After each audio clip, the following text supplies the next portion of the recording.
सगळ्यांना शुभ दुपार. आज खूप ऊन झाले, म्हणजे 2 दिवस झालं असं दुपारचं ऊन येतं आणि मध्येच अचानक पाऊस येतो. रोटराचं चालू आहे मध्ये. इथं टॅमॅटोमध्ये ट्रॅक्टर आलाय. खूप गवत झाले बघा. तर माझी झालेलं काम सगळं, म्हणजे कपडे वगैरे धुवून झाली आहेत. आत्या गेल्यात ह्याला गवार तोडायला. गणेशने आज सुट्टी घेतली आहे, त्याला थोडंसं सर्दीचा जास्तच त्रास होतोय.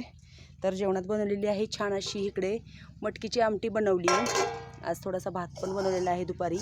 आणि इकडे गणेश डब्यासाठी बनवली होती छान अशी फ्लावर बटाटा मिक्स भाजी. आत्याने त्यांना उपवासाला बनवली होती मस्त अशी खिचडी. इकडे मस्त भाकरी बनवलेल्या आहेत ज्वारीच्या. गवारीची भाजी पण आहे थोडी, खाली चपात्या आहे. तर असं आहे आजचं रानातलं दुपारचं जेवण. तर तिकडे त्यांना भाकरी दिली आहे खायला. बसले शांत. सोनामची इकडे निवांत बसले. वारं खूप सुटलं आहे सकाळपासून. आता मी जाणार आहे मिरची तोडायला उद्याच्या बाजारासाठी. उद्या ह्याचा बाजार वैरागचा बाजार आहे, तर त्याच्यासाठी जाणार आहे मी. तिकडे ट्रॅक्टर चालू आहे बघा.